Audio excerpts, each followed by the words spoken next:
নমস্কার, আশা করি সবাই খুব ভালো আছেন। এই শীতে জমে যাবে এরকম একটা চিকেনের রেসিপি আজকে আপনাদের সঙ্গে শেয়ার করছি।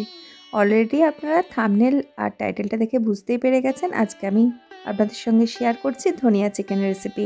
তো রান্নাটা আমি অলরেডি শুরু করে দিয়েছি। একটা কড়াতে বেশ কিছুটা পরিমাণ সরষের তেল গরম করে এর মধ্যে গরম মশলা হিসেবে ৩টে ছোটো এলাচ আর ৩টে ছোটো টুকরো দারচিনি একটু ভেজে নিয়েছি। গ্যাসের ফ্লেমটা কিন্তু আমি কমিয়ে নিলাম, না হলে এগুলো পুড়ে যাবে। এবারে এর মধ্যে দিয়ে দিলাম ৩টে বড় সাইজের পেঁয়াজ কুচি। গ্যাসের ফ্লেমটা আমি লোয়েতেই রেখেছি, আপনাদের ইচ্ছা হলে গ্যাসের ফ্লেমটা এই মুহূর্তে একটু বাড়াতেও পারেন। তবে পেঁয়াজটা খুব বেশি লালচে করে ভাজার প্রয়োজন পড়বে না। পেঁয়াজটা যখনই এরকম একটু স্বচ্ছ হয়ে যাবে আর নরম হয়ে যাবে, এবারে এর মধ্যে অন্যান্য মশলাগুলো দিয়ে দেব। আমি এখানে 2 টেবিল স্পুন আদা রসুন বাটা দিয়ে দিলাম। আর এই সমস্ত মশলাগুলোকে এবার ভালো করে কষিয়ে নেব, যতক্ষণ না এই মশলাগুলোর থেকে সুন্দর কষানো গন্ধটা বেরিয়ে যাচ্ছে বা মশলাগুলোর যে নিজস্ব কাঁচা গন্ধটা আছে সেটা চলে যাচ্ছে, ততক্ষণ কিন্তু গ্যাসের ফ্লেমটা লোয়ে রেখে ভালো মতো করে মশলাটাকে কষিয়ে নিতে হবে। মশলাটা লো ফ্লেমে 8 থেকে 10 মিনিটের মতো কষিয়ে নিয়েছি আর ভালো মতো কষা গন্ধটা বেরিয়ে গেছে। এবারে এর মধ্যে দিয়ে দিচ্ছি 600 গ্রাম মুরগির মাংস। কড়াতে মাংসটা দেওয়ার পর প্রথমে ভালো মতো করে মাংসের গায়ে মশলাটাকে মিশিয়ে নেব। এবারে গ্যাসের ফ্লেমটা বাড়িয়ে দিচ্ছি। 1 থেকে 1.5 মিনিটের মতো মাংসটাকে একটু হাই ফ্লেমে ভাজা মতো করে নেব। তবে যদি দেখেন হাই ফ্লেমেতে করার জন্য কড়ার নিচের দিকে মাংস বা মশলাটা লেগে যাচ্ছে, সেক্ষেত্রে কিন্তু আপনারা সেম প্রসেসটা মিডিয়াম ফ্লেমে রেখেও করতে পারেন। তবে খেয়াল রাখবেন যাতে মাংসের থেকে জল না বেরিয়ে যায়।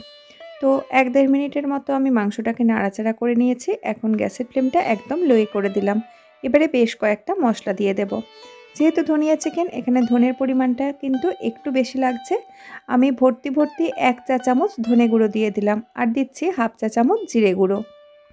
এবার দেব কাশ্মীরি লঙ্কার গুঁড়ো। এমনিতেও এই প্যাকেটটাতে খুব একটা বেশি কাশ্মীরি লঙ্কার গুঁড়ো ছিল না, তাও আন্দাজ মতো প্রায় 1 চা চামচের মতো আমি কাশ্মীরি লঙ্কার গুঁড়োটা দিলাম। আর দেব হলুদ গুঁড়ো। হলুদ গুঁড়োটাও সামান্য একটু দেব। আমি হাফ চা চামচের মতো হলুদ গুঁড়ো দিলাম। এবারে সমস্ত মশলাগুলো চিকেনের সঙ্গে ভালো মতো মিশিয়ে দেব। গ্যাসের ফ্লেম কিন্তু এই মুহূর্তে লোয়েতেই রাখবো। সমস্ত মশলাগুলো ভালো মতো চিকেনের সঙ্গে মেশানো হয়ে গেলে এবার ঢাকা দিয়ে মাংসটাকে রান্না হতে দেব 8 থেকে 10 মিনিটের মতো। মাঝে মাঝে একটু করে নাড়াচাড়া করে নেব। আর চিকেনের নিজস্ব যে জলটা বেরোবে সেটাতেই কিন্তু চিকেনটা সেদ্ধ হবে। আর একটু খেয়াল করলেই বুঝতে পারবেন এই মুহূর্তে কিন্তু আমি কোনো রকম নুন দিইনি, নুন দেব পরে। তো প্রায় 10-12 মিনিটের মতো আমি ঢাকা দিয়ে রান্নাটা করে নিয়েছি। মাঝখানে 2-1 বার অবশ্য নাড়াচাড়া করে দিয়েছিলাম যাতে নিচের দিকে লেগে না যায়। আর দেখে তো বোঝাই যাচ্ছে যে চিকেনটার থেকে নিজস্ব জলটা বের হতে শুরু করে দিয়েছে। তবে অনেকটাই কষাতে কিন্তু সেই জলটা কমে গেছে এখন। এবারে এর মধ্যে আমি দিয়ে দিচ্ছি 1 চা চামচ গোলমরিচের গুঁড়ো। গোলমরিচটাকে দেবার পর প্রথমেই ভালো মতো করে চিকেনের সঙ্গে মিশিয়ে দেব। এখানে আপনাদেরকে বলে রাখি, যারা চিকেনের বিভিন্ন ধরনের রেসিপি খেতে ভালোবাসেন, আমার ডেসক্রিপশন বক্সে চিকেনের আরও বিভিন্ন ধরনের রেসিপির লিঙ্ক দেওয়া থাকছে। আপনাদের ইচ্ছা হলে ডেসক্রিপশন বক্সটা একবার চেক করতে পারেন। তো ভালো মতো করে গোলমরিচটা মেশানো হয়ে গেছে মাংসের সঙ্গে। এবারে এর মধ্যে দিয়ে দিচ্ছি স্বাদ অনুযায়ী নুন। নুনটা দেওয়ার ফলে চিকেন থেকে আরও বেশ কিছুটা পরিমাণ জল ছাড়বে এবং সেই জলটাতেই চিকেনটা যেটুকু সেদ্ধ হতে বাকি আছে সেটা সেদ্ধ হয়ে যাবে।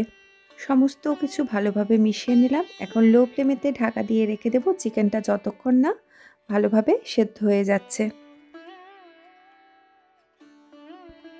আরও 8-9 মিনিটের মতো ঢাকা দিয়ে রান্নাটা করে নিয়েছি। আর একটু দেখলেই বুঝতে পারবেন যে সাইড থেকে কিন্তু তেল ছাড়তে শুরু করে দিয়েছে মশলাটার থেকে। আর চিকেনটার থেকেও ভালো মতো কষানো গন্ধটা বেরিয়ে গেছে। এবার একটু চেক করে নিচ্ছি যে চিকেনটা ভালো মতো সেদ্ধ হয়ে গেছে কিনা।